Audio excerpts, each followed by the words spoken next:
In the Bengkulu.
Ayikhetha inkosi yomusa asebudeni bamaNazaretha uNyaphezulu. Mfana kaZondo lo thempelini khona la esiphiweni thempele bonkosi. Ithi ngelinye ilanga inkosi asekuphakameni ula ngaphuma Scott nabalotha labangula. Ikhuluma ngentombi yaseNazaretha uthi intombi yalapha ekhaya kuthi mayisigana iyogane insizwa lapha ekhaya. Kanjalo nensizwa lapha eNazaretha mayisigane ogana intombi lapha ekhaya. Ngelinye ilanga insizwa kaKhawulawe eNazaretha ithi mayisigana siganwa intombi engakholwa kuleli bandla. Yasiganwa kwakuhle bahlala ekhaya. Ngasengena ukuhlubuka kule nkosikazi the mayisiqala yathi athendisa abathala sekuseni kwelasemini ngayi. Mayile ekseni emini kuba yiyanga. Yasingena ukuhlubuka lo makoti yasikhuluma nomyeni wakhe ngelinye ilanga ithi myeni wami sengikhathele ukuhlala lapha ekhaya nganjani ke siphuma umuzi sakhe lapha ezazi noma engadini. Yasihamba lensizwa yakise yayokhuleka yasimkhipha umuntu omdala yasimbeka inxiwa lapha nezansi base bakho umuzi kwakuhle bahlala. Uthi ngelinye ilanga isibizo uyise lensizwa ithi baba ukufika ekhaya kunebrayi baba sizodla inyama akunalutho.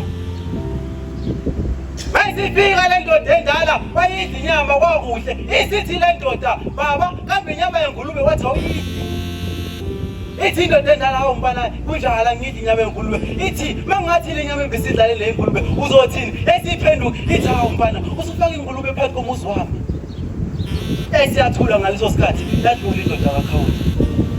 Hayisuku umkakhe unina walensizwe enkosini yamaNazaretha inkosi ilanga iyafika baba yasimbikela udaba ithi nguMantombe ithi hawu mama ngicela ukuhlonipha balaza abadala ulimi lesiZulu senkosi ilanga elibiza nje igama eligcwele futhi isithi hawu mama ngiyadabuka ukutshela ukuthi umyeni wakho usedlulile lapha kwesami isandla. Ithi kodwa umphefumulo womyeni wakho usesandleni somntwana wakho.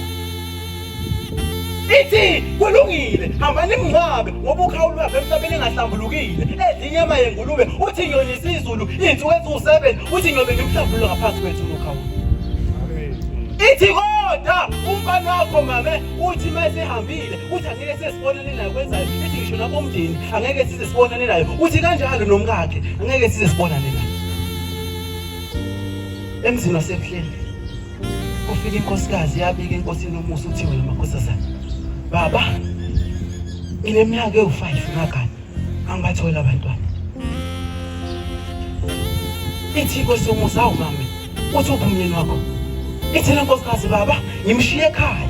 Ithi hayi mame umyeni wakho wena kudala ahambe emhlabeni. Ithi cha baba umyeni wami ngimshiye ekhaya. Ithi inkosi uMusa hayi wena umyeni wakho kudala ahambe emhlabeni. Ithi kulungile hamba umbize. Esishona phansi lenkosikazi emtshebheni esifika imthatha umyeni wakhe yakuyize naye inkosini yoMusa. Mabefika le ndoda yafika ibhundi ikhanda ifaka amasikili sokusamhlophe ngoba yengakhona.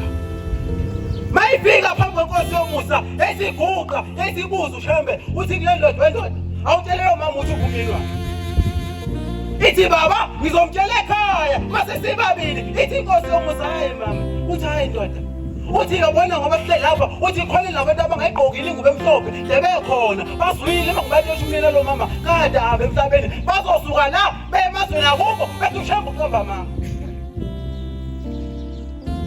Esimbiza ngamagama amnandi iteketisa umngane esimbiza ngalamagama amnandi ngambiza. Ithi yakhumbula ngalezi akhathi. Ithi mhla ngikushela uthi wathi usukhipha usuku usiyoqoma kwakhuzwayo uthi ngabe sengiyahamba ngenyangeni ngawufuna umuthi uthi ngimshaye ngestroke ukhuzwayo. Uthi kodwa inyanga yanginika umuthi orongo okwakuyisilwane leso sibane kuyisona engathi bangimshaya ngazo ukhuzwayo wahamba emhlabeni. Ithi inkosi uManazaretha kunjalo mama umyeni wakho esasikulobile thina boShembe ukuthi uyena oyogana kudala ahambe emhlabeni.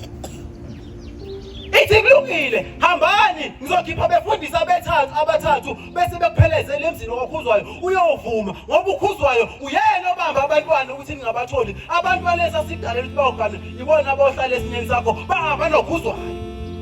Uthi nawe nsizwa iphakade lakho ethina boShembe sasilobile ukuthi lona elogana uthi naye lapha gane khona kanabo abantwana ngoba ukhuzwayo ubaphethe bonke abantwana benu. Amen. Ithi hamba niyovuma. Othi manqeda ngohamba mina ngezulwini yokhuluma nokhuzwayo ukuthi ukhuzwayo aninike abantwana. Base bahamba benza njengokusho kwaShembe. Sengehla banazaretha amahla enkosini. Inkosi yoMusa yake yafika ezweni la ngapha kwahlabisa ubabamkhulu. Kwakukhona umuzi okwakuthi njalo mabelala kulomuzi kungena intuthu bese kungalaleki intuthu zonke igcwala indlonke bese beyaphuma behlale ngaphandle beyilinde lentuthu kuze kuse bese ngaphandle. Kuthema kuzwakala ukuthi yezi inceke yenkosi ngoba yathi inkosi la ngangada baba bebizwa ukuthi inceke yenkosi uyinceke yani ngoba bebe uNkulunkulu yena uqobo lwakhe. Base befika lenkosikazi nomndeni wayo iyahamba inceke yenkosi sizobika baba ukuthi njalo ekhaya sithi masilele bese ngena intuthu ungalaleki siphume sehlala ngaphandle. Futhi siyahlala kuze kuse kodwa masethile bese siyabe siyaphela. Esiphenduka inkosi yoMusa isibheka lo mfana lo mama omdala uthi wemfana ubhubo kwakho. Esithula le ndoda ithi mfana ubhubo kwakho yayisithula ngoba engazi ukuthi izothini kushaya. Ithi bayikhuluma lo nkosikazi ithi baba ingoba kazi ukuthi uzothini. Yayisithula esidla amazinyo esiqhubeka inikelisa beyivika abantu esiphenduka ibuyela kubo ithi mfana ubhubo kwakho. Ithi baba ngimazi uthi washonaphi. Uthi uNkulunkulu mayikhuluma nalo mama uthi hayi mntanami akuyona intuthu lena. Ithi kodwa umphefumulo omyeni wakho.